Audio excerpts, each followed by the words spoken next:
What's going on, everybody? It's Brian Trippe. Welcome to another episode of the Real Estate Investing Live podcast. We interview the very best real estate investors, entrepreneurs, and business leaders all throughout the country. And today is no different. I've got my great friend, Mr. Scott Orbon, on the show. What's going on, Scott? What's up, Brian? Thanks for having me on, brother.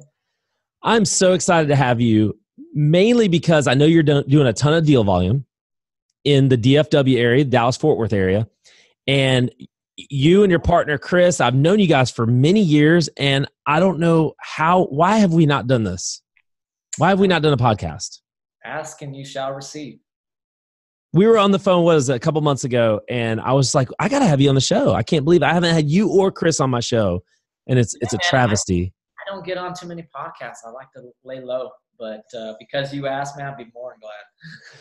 Well, I'm glad you're here, and our audience is going to be really glad that you're here too, because we were just chatting offline and just nugget after nugget after nugget, and you were just like, are we doing the podcast? And I'm like, we should be doing the podcast. It's such great stuff. Yeah.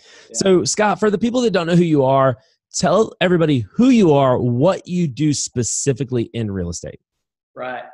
So, man, pushing about 9 years total in real estate. And I'd say probably the first 2 to 3 years was fix and flip. And then after that, just went pure wholesaling. So average about 150 deals a year, and just going, direct to seller. And man, it's been a journey. It's had its ups and downs and some tweaks, but I'm sure we can get into that. And then the second aspect in real estate, which is Chris and I started a mastermind about 3 years ago, and just absolutely love it. Just kind of in, kind of the event people business, but everyone in that mastermind is real estate related. So we can dive into that as well. For sure. We're definitely going to talk about some wholesaling, and we're definitely going to talk about some masterminding and some relationships and some networking, which is a topic I love to talk about. So, and you're great at it, and you've recommended books to me, and I want to get to all that. But before we do, let's dig into this wholesaling thing for a second, because I think you just told me that you guys are doing about 150 deals a year.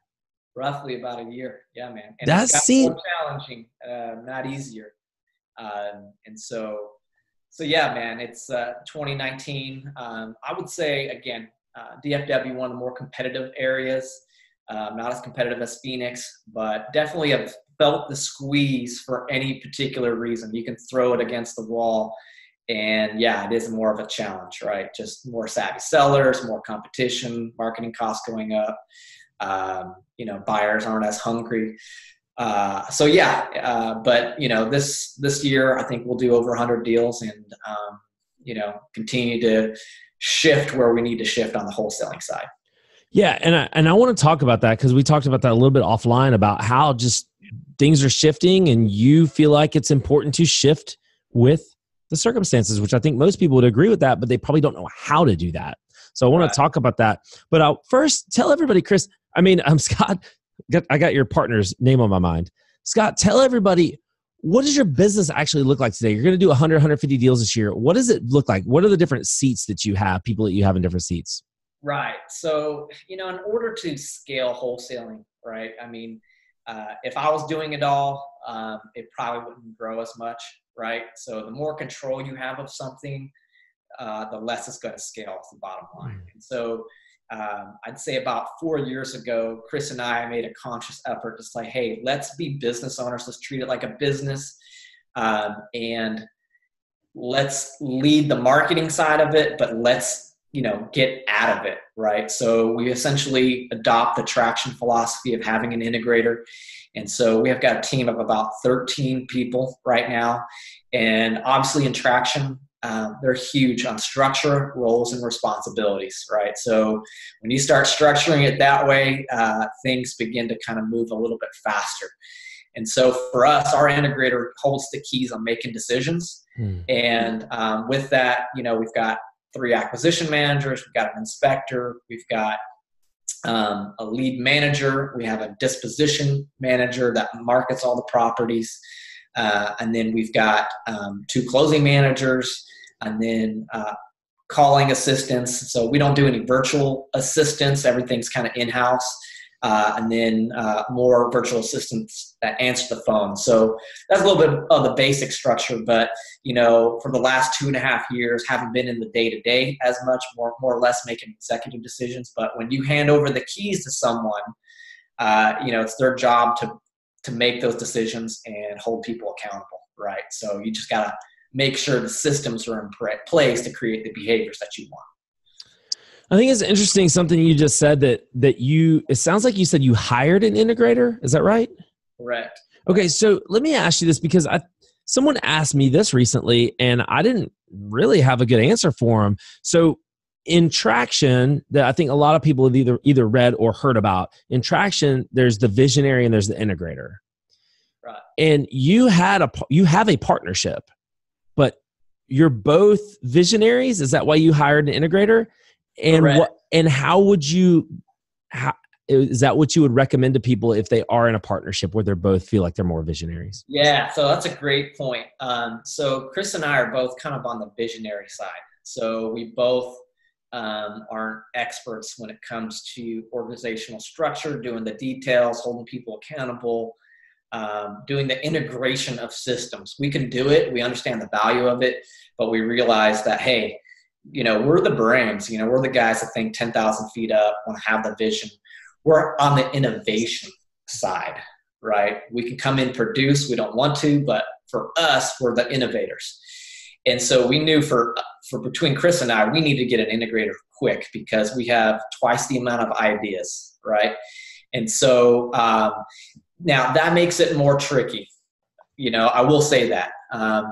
But, whenever you get in and you hire an integrator, you got to be able to want to scale your business. If you're a 2 or 3 man team, you don't necessarily need an integrator. You just need someone that's really good at systems, in my opinion. But yeah, we needed to get an integrator in there, and she did, man. She really organized our business and understands the nuts and bolts of it, and she handles 95% of the issues that we don't want to handle, right? But we're not equipped to. She's great at it. She loves it. She's tested that way, and she excels at it. So let's talk to the person because it's going to be few and far between the people that have 11, 12, 15 person operations that are listening to the show. But it's very realistic that people are listening to the show. They might have 2, 3, 4 employees, and maybe it's a solo, kind of solopreneur who is the visionary and doesn't have an integrator. Or maybe there is a partnership where there's no integrator. And you just said a second ago, you wouldn't even really hire necessarily someone to do that if it's kind of a smaller scale operation. How would you handle that? You're hiring just someone just to kind of carry out and build and create systems? Right. So, you as the business owner, you don't have to create the systems. You just got to lead it. Right. And so you're only as good as your systems. And when you're having a 2 to 4 man team, you can just have someone head of operations. Now, the way I read Traction, if you follow that model, an integrator, you need to have the right components and departments for an integrator to fully do what she needs to do or he needs to do. But, when you're a 2 to 4 man team, you do need someone to handle operations. And for us as visionaries, it's blood and water, right? Where if you're in the idea and production stage, how are you going to be really great at organizing and stabilizing, right? Mm-hmm. So you need someone else there who can manage that or lead it, right? And so get someone who can handle that. Get that off your plate because you're not wired that way fundamentally. And it's going to inhibit your profitability and your scalability if you think you're going to be all things to all people. Yeah, for sure. And the biggest question I probably get too is that maybe I don't have the revenue right now to make that hire. Maybe I don't have the cash flow to make that hire. In that circumstance, is it, hey, you know what? You just got to keep working in your business until you get to that point? Right. It's 2 things, man. And we touched on this when we were talking before, but the people who are way more profitable right now are those 2 to 5 man teams, right? Doing fix and flip or wholesale, right? Just margins are tighter. And I think it gets to a point where you really have to get out of your own way and not be the expert and say, I'm not the genius on systems, right? I feel comfortable enough to delegate. If someone can do it 80% as good as me, I'm willing to do it. And so there's some psychology there, but there's also some disgust, right? You're like, I am sick and tired of running this like a deal finding shop. I need to create a business around this. So when we talk about business, structure, roles, and responsibility. Those are the first three terms that come to me when you're actually doing a business, right? You're treating your business truly like one. And you know what? It's going to cost. But, in order to get something, you have to give something up, right? And it's probably going to be money, which I think is the number one challenge. But how are you going to grow? How are you going to begin to scale if you're doing everything yourself? So you got to be able to get out of the way psychologically and start stepping up from a business perspective and saying, I need someone bigger and better than me when it comes to organizational structure and stability. Yeah. And then kind of taking it to the next level with every business, depending on market circumstances, market conditions, something is going to happen at some point to where you can't just keep doing the same old, and and you expect it to continue to flourish like it's been flourishing. Things are going to change. Market conditions are going to change. And we're talking about this a little bit offline, is just that you've seen that change. You've seen a little bit of a change in the market, and you guys are actually pivoting and doing something maybe a little bit different than what you've been doing. Just talk about just the fact that things change and what we need to do as business owners to how can we be aware of that change? How can we see it coming? And how can we pull the trigger? Yeah, so a couple different points on that. So one, if you're a small team, you can pivot so much quicker, right? Either you're changing your marketing or you're changing your whole model, or you're changing something based off the economy and you're like, man, we need a shift, right? It's easier to shift 2 or 4 people than it is for 14, right? Or 30 or 100 or 200. And so for me, I have to kind of, as we were talking before, it's like, man, there is a wrinkle, right? There's more competition. Sellers are more savvy. There's less properties for sale. Buyers aren't as crazy anymore. And so for me, it's like I constantly have to evaluate my business.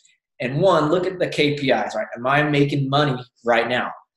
And if it's not, then I got to shift something. So it's going to be harder for me to shift, 14 people than it is 3 people, And as we were talking before, it's like right now, direct to seller, right? Marketing, contract, the margins, and I'll be the first one to say it if no one else is, they're dwindling, right? Because there's more people in the pond. And so, as we look at it, my team of 14 people, right? I'll liken this to a sailboat. If man, there's no wind in those sails, we're stalling out, And so we're having to put in some strategies right now where we're actually moving other people's deals for them. And so we don't need to get into all that, but right now that's a great pivot for us. And I will say Jamil's the man. I know you have him on your podcast. That dude's legit. And so you have to figure out what the pivot is for you. Either you're going to do it beforehand or it's going to bite you in the butt when it's too late. And so for most entrepreneurs, you need to stand out in the mountain and predict some change before it happens, right? There's no doubt about it. It's one of the hardest things to do. It's one of the hardest things to foresee. I think you even said, like, the person who can see that a couple of years before it's actually happening is the person that's going to be sitting pretty when it actually does happen. But, if you're in late, it could be, it could be detrimental to your business. Yep. But just real quick, you threw out Jamil's name. Jamil Damji was on our podcast, episode 137. We'll link that up in the show notes. He's doing close to 100 deals a month. So just by selling other people's deals is the majority of his business. So definitely go check that out if you want to learn more about Jamil and his business. Well, Scott, I want to kind of shift. I want to pivot a little bit and talk about not just I do want to talk about your mastermind, but I want to talk about masterminds in general. But before we do that, by the way, our power could go out. We're about to have a really bad storm. So we'll see. We'll see how things go. I have to sirens right now. I'm giving you our power's flickering. So if something happens, that's what happened. But Scott, I want you to talk about first. I want you to talk about your mastermind. You started a mastermind. Why did you decide to do it? And tell us about it. Yeah, man. Honestly, it was out of pure passion. And we can talk about this a little bit more. but I just saw the value, and I know you know this, right? When either if you're starting out in this business or even if you're a seasoned guy, right? The way you get better is fundamentally based on one thing: people, right? Great people who are ahead of you, right? And they give freely to you. And so when I was starting out 7 years ago, it was really getting into an environment of people who were way ahead of me. And so in terms of masterminds, right, or conferences or coaching, whatever it is, those relationships, man, really got us further and faster, right? So instead of me figuring it out, I'd rather lean on the wisdom of someone else that's doing it, right? And is there duplication? Yes, 100%. But when it comes to masterminds, for us, man, we just saw the value of quality relationships, man. These guys freely give, and no matter what the cost, whether it was $5,000 to all the way up to $25,000, sometimes, Brian, like I had, like if I were to put a number on it, sometimes it's a 1 to 10 return, or all the way up to like a 1 to like 400, right? Getting around some people and said, hey, I'm going to challenge the process. I'm going to give you some marketing ideas. And brother, it has exploded my business, right? And so for us, Chris and I, been in real estate for a while. We really just got to a point where it's really more of a passion project for us. We're not really educators. We just know how to put on a badass event and really get some great guys together. And the name of the mastermind's Multipliers. And for Chris and I, it's just pure passion. We're not here to make money off of it. It's getting like-minded A-plus players together, exchanging ideas, going deep personally, and holding each other accountable, and doing life together. Which it's one thing to do an event and hang out, but we really like to do life together on a deep level, believe it or not. Yeah. So yeah, man, that's why we did it. It's just out of pure passion. So I want to come back to that. We're going to come back to that probably towards the end and talk about, if it's something that you feel like might be right for you, definitely, get in contact with Scott. But I want to talk about masterminds in general. And it's really interesting we're having this conversation because I literally just talked to Steve Kavanaugh, who's starting a mastermind last week on our episode. So if you want to learn even more about masterminds, you can go listen to the conversation I had with Steve. But it's really interesting to me that I feel like, and I said this to him, I feel like we're kind of in the age of the mastermind. There's so many different mastermind and events and things like that popping up than ever before. And you and Chris have actually been a part of a lot of them. And I want you to talk about, I don't want you to name names, but I'd love for you to just kind of talk about that because you hold a very interesting perspective, and maybe you may be the only person or the only two people that hold this perspective. You've been to almost every major mastermind, especially in the real estate field. Like I said, I don't want you to name names, and I don't really want you to compare, but I'd love for you to just kind of talk about how we may be in this age of the mastermind. And obviously we understand the importance of it, but what is going on right now? And why are all these different people starting these masterminds? What do they have to offer? How are they different? Things like that. Brian, great question, brother. I mean that.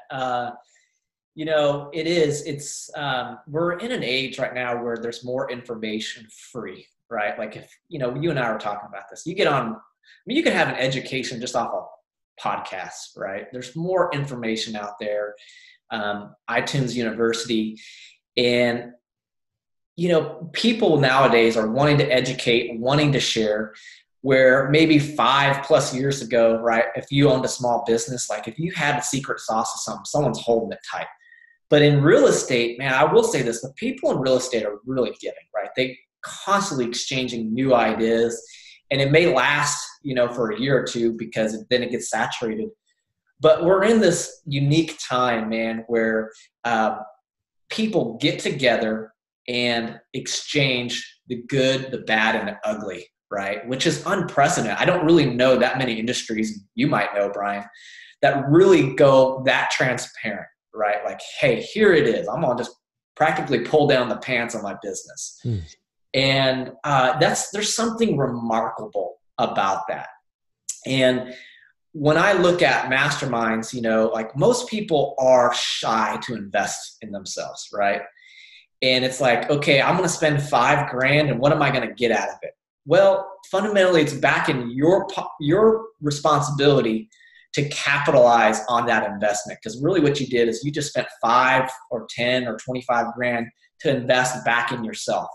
And you're going to get an environment where the content and the relationships will propel you, right? Either to a 1 to 10 return or 25 or 50. It depends on how you're going to cultivate and learn, right? And so for Chris and I, man, we've been around, and let me just say it, every mastermind is great. There's some great people who run them.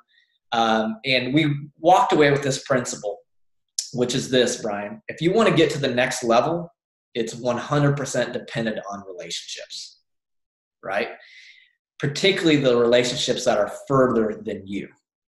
And if you're the weakest link in a room, right, or you're like, hey, I'm the small guy here, I want to be in that room because that means you have the most to learn.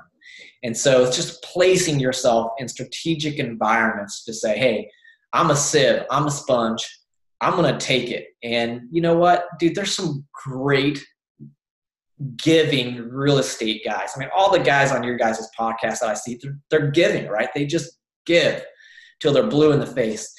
And, if you're able to really cultivate maybe 1 or 2, maybe 3 deep relationships, those are the ones that really count, right?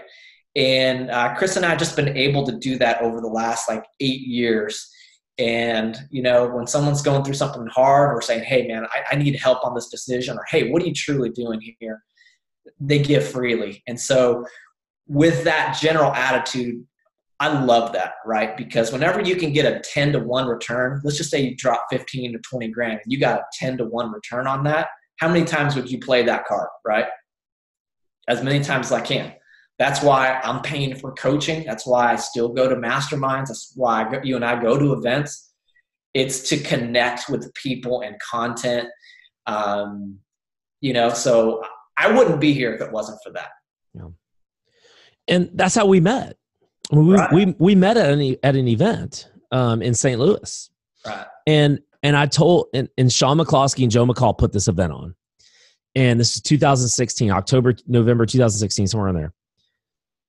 And I've told Sean this, and Sean and I are friends, and I told him this, the content, I don't remember any of the content, hardly at all.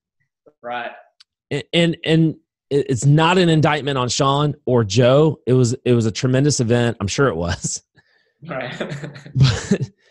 but it's so interesting when I go back and I look at that room, it's 3 years later, almost 3 years later. You go back and you look at that room. And you talk about guys like Ron Phillips in that room. You talk about guys like Alex Pardo, Scott Jelinek, Damon Remy. I mean, I'm missing names. You guys were in there. I was in there. Sean, Joe. Who else was in that room? Who am I missing? I know there's some people, but we're missing some names, and I apologize. But listen, these are some of it's unbelievable. Some like Scott Jelinek. I wouldn't have done a single seminar if it wasn't for Scott Jelinek. I wouldn't have learned as much as I've learned about just pure investing in real estate at the purest form without a guy like Ron Phillips. I wouldn't have learned about marketing the way I have and tech and podcasting if it wasn't for a guy like Joe McCall. I wouldn't have learned how to stand on a stage and speak and talk and be able to sell from a stage if it wasn't for a guy like Sean McCloskey. You're talking about this, and Alex Pardo is just a super relationship guy. You guys, awesome relationship people. Talk about a room. Right. And it's just going back to what you just said about these masterminds. The information is great. It's probably the best information, but the information is not what people remember. It's a relationship game. Real estate is an absolute relationship game. And you said something that I want to come back to. I want you to comment on a little bit further. You said put yourself in a strategic environment. Right. That's what a mastermind is to you, putting yourself in a strategic environment. What does that mean? Scott, like define that, like expound upon that. Yeah. So you and I were talking before, and I'll give this analogy, right? Again, a little simple, but have you ever seen a great white shark in an aquarium? I don't think so. No, because Oh. they cannot thrive and grow in there. And it's the same thing, right? It's just, you place yourself in a strategic environment, and, I think Tim Ferriss says it right, where you're like the accumulated wealth of the top 5 people you hang out with, right? And let's say the same thing with knowledge or business savvy. And for us, man, it's, you can only manage so many relationships. I think I read a book from Henry Cloud where it says you can only manage 150 quality relationships at one time for one person. And, I sit here, I'm like, well, if all of those 150 people are guys that really challenge me, are really committed to their own growth, can you imagine how many cheerleaders? I look at there's a quote from John Maxwell, Leadership Gold, and it talked about you're only successful if a lot of people want you to be. Right? And I was like, man, who's got my back? Wow. And so for us, it's like, how can I really put myself in an environment to get challenged, right? And you have to be, the intentionality behind that, Brian, which has to be sky high, right? Like, okay, I'm going to put myself there, and, if the ingredients are right, if you're growing a plant, right? What do you need? You need soil, you need water, you need sunlight, and the same thing with real estate. And I tell everyone, right, who's just starting in real estate, get around people, listen to Brian's podcast, chew it up. And if you're graduating, start to spend some money, get some coaching. And if beyond that, get into a group, spend money, right? Not for the sake of doing it, because now you're treating yourself like a lead, like, hey, I'm investing in myself now, right? I just dropped 10 grand. I better see a return on this. And you're right, you should. Go get that information. Go build that relationship, right? And it will never stop, Brian. You'll never be like, you know what, I'm done. I don't need to invest back in myself again.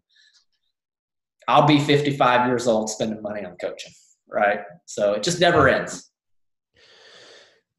Scott, why you say that, and there's going to be some people out there that are going to play devil's advocate. They're going to say, of course you're going to say that because you have a mastermind to sell.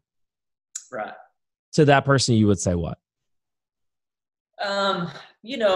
There's always something that you need to get better at by the end of the day. No one ever just arrives, And someone was telling me the other day, he's like, the one thing I know about golf is you never perfect it. There's always something new, right? So it's less about a mastermind or an environment. It's more about yourself, right? And so if you're constantly growing and reading, it's just the same thing. And let me say this, you do outgrow environments. It's just the bottom line, right? That's why kids transition so fast, right? They're out of high school, they're going to college. Now they know how to do laundry. So that's just the cycle of life. And I know I want you to sing Lion King right now. Yeah. Which I just watched, by the way, again. and you said, and just kind of hammer home that point, you said, be intentional, be intentional about the room that you're in. Don't just if someone says, hey, I've got a mastermind, just join it. Like, is this the right thing that's for me? And if you don't know what the right thing is for you, let me ask you that. What if maybe I'm doing some deals and I've made a little bit extra money. I want to invest in myself. How do I pick the right thing? How do I know what's the right thing for me in this moment in my life? Great question. I would just give a couple things, and you can probably answer your question better than I can. But what I would say is do your due diligence, right?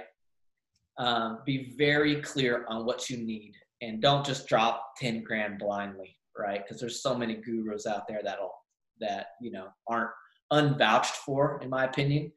So if you're dropping 10 grand, right, you better do your due diligence and ask a million questions.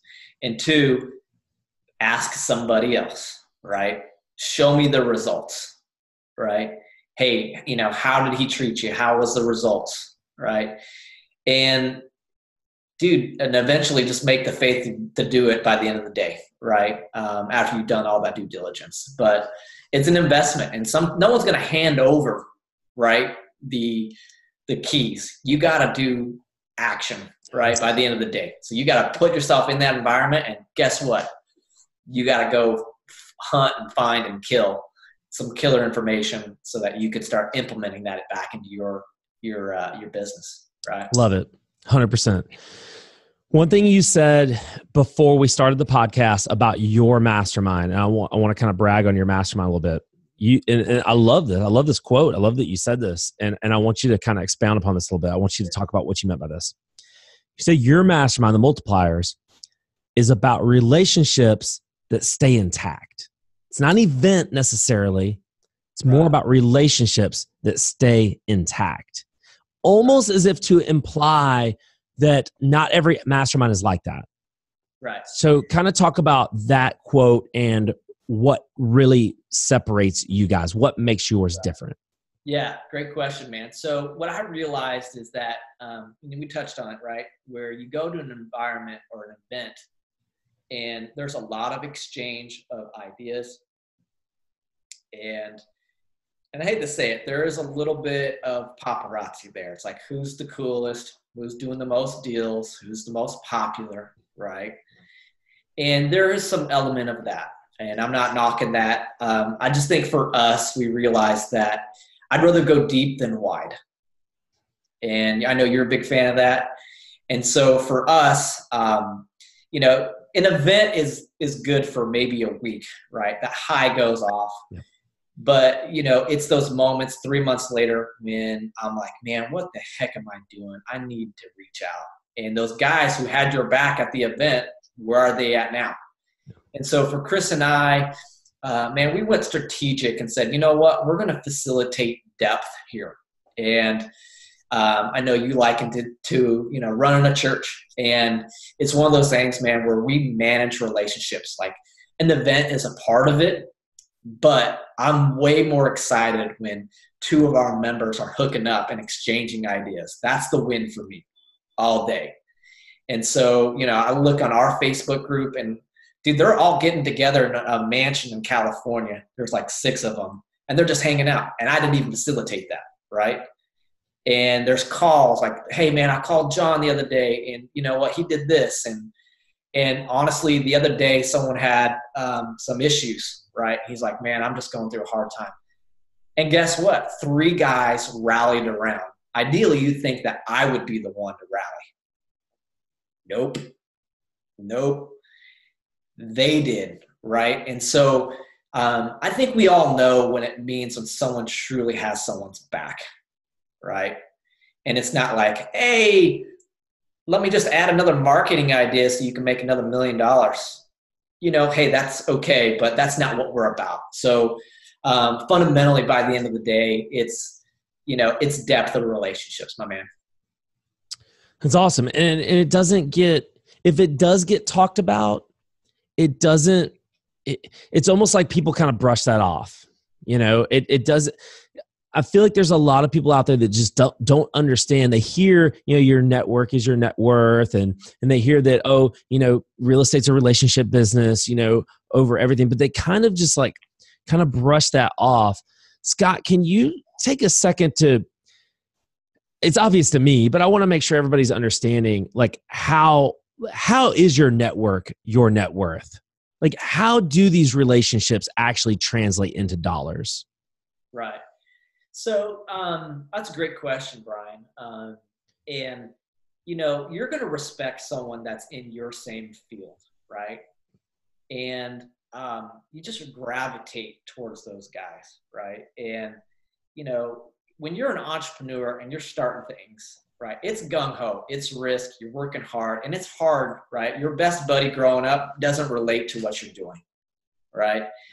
And when you get someone who has the same business model, understands your challenges, right, and understands what you're spending, understands what you're making, dude, the free flow of information is really great. And you just bond so much more quicker, right? And I don't even have to tell them to be best friends. They're like, man, you do that? Oh, man, me too. And so they just bond, man. And relationships don't have to be down the street, right? They're nationwide. I know you have a lot of your best buds are nationwide, and me too. I spend a lot of time on the phone talking with people from California, Oregon, Idaho. I mean, they're all over. And, in today's age, you just get on FaceTime. And so, you're learning to really be a relationship guy. And over the phone, right? And most people don't know how to be friends, and I don't go down that soapbox. But it's just reaching out, and if someone's got your back, I don't care if he's in Nebraska or not. Hey, you got me, dude. I appreciate you, man. I need to share something that's really challenging right now, right? That's awesome, man. It's good stuff. And I appreciate you explaining that too, because we talk about it, but we don't really, some people just are confused and some people just don't understand. And to be honest, that was me for a really long time. I take networking and relationships so seriously today because I wasn't always that person. I wasn't taught that.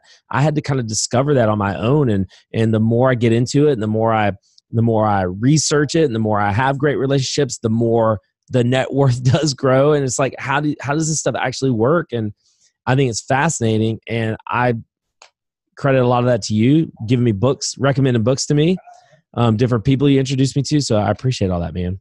Yeah, absolutely, buddy. Well, Scott, I can't thank you enough for coming on the show. Tell everybody how they can apply or learn more information about your Multipliers Mastermind.